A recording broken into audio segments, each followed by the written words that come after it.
জঙ্গি যোগ সন্দেহে বর্ধমান থেকে গ্রেপ্তার করা হয়েছিল হামিম মণ্ডলকে, তারপর অর্পিতা সরকার এবং তারপর আদিত্য সিং। পুরো প্রতিমন্ত্রী উমেশ রায়ের পুত্রকে অপহরণের ষড়যন্ত্র ছিল। অপহরণের ছক কষতেই আদিত্য সিং এর সঙ্গে যোগাযোগ হামিম মণ্ডলের। এনক্রিপ্টেড চ্যাটের মাধ্যমে যোগাযোগ করে হামিম এবং আদিত্য, এমনই দাবি করা হচ্ছে বেঙ্গল এসটিএফ এর তরফ থেকে। আদিত্য সিং ওরফে রাজু, তার সঙ্গে হামিমের কোনো আর্থিক লেনদেন হতো কিনা তাও কিন্তু খতিয়ে দেখা হচ্ছে। আদিত্য সিং, যাকে হাওড়া থেকে গ্রেপ্তার করা হয়েছিল, তার ফোন ইতিমধ্যেই পরীক্ষা করে দেখছেন তদন্তকারীরা। একাধিক তথ্য কিন্তু এবার বেঙ্গল এসটিএফ এর সামনে আসছে। এই নেটওয়ার্কে আর কারা কারা জড়িত, হামিম ছাড়া আর কারোর সঙ্গে আদিত্যের যোগাযোগ ছিল কিনা তাও কিন্তু তদন্ত করে দেখা হচ্ছে।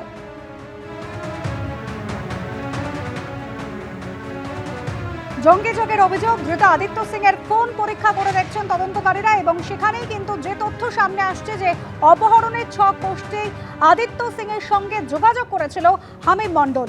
ময়ূক ঠাকুর চক্রবর্তী আমাদের প্রতিনিধি রয়েছেন আমাদের সঙ্গে। ময়ূক, এই যে আদিত্য সিং, তার আগে অর্পিতা সরকারের গ্রেপ্তারি শুরু হয়েছিল হামিম মণ্ডলকে দিয়ে, কিভাবে এই নেটওয়ার্ক কাজ করতো, কিভাবে একে অপরের সঙ্গে তারা কথা বলতো, এখনো পর্যন্ত কি কি তথ্য সামনে আসছে?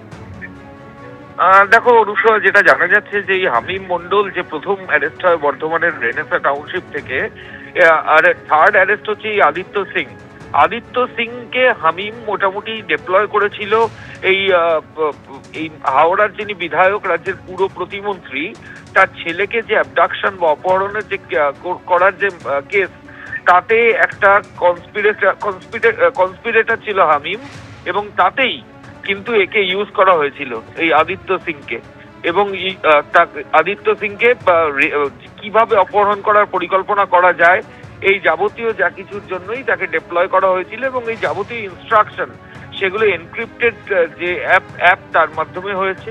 এবং যে ফোন কলস গুলো হামিম এবং আদিত্য সিং এর মধ্যে হয়েছে, সেগুলো ভয়েস ওভার আইপি, ভিওআইপি কলস, অর্থাৎ যেগুলো নর্মাল ইন্টারসেপশন করা ডিফিকাল্ট, সেই ধরনের ভিওআইপি কল বা ভয়েস ওভার আইপি কলের মাধ্যমে হয়েছে বলেই তদন্তকারী আধিকারিকরা এখনো পর্যন্ত পাচ্ছেন। এবার অর্পিতা সরকার, যাকে ঝাড়খণ্ডের সাহেবগঞ্জ থেকে অ্যারেস্ট করলো এসটিএফ, সেই অর্পিতা সরকার হচ্ছে হানি ট্র্যাপের মূল অভিযুক্ত, হানি ট্র্যাপের প্রাইম কনস্পিরেটর মূল অভিযুক্ত।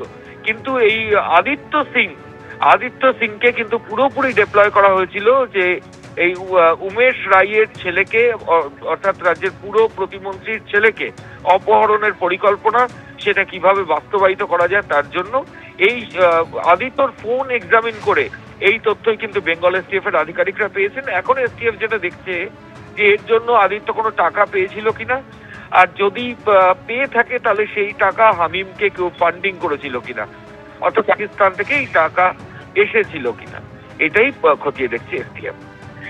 ধন্যবাদ ময়ূক। এবিপি আনন্দ, এগিয়ে থাকে, এগিয়ে রাখে।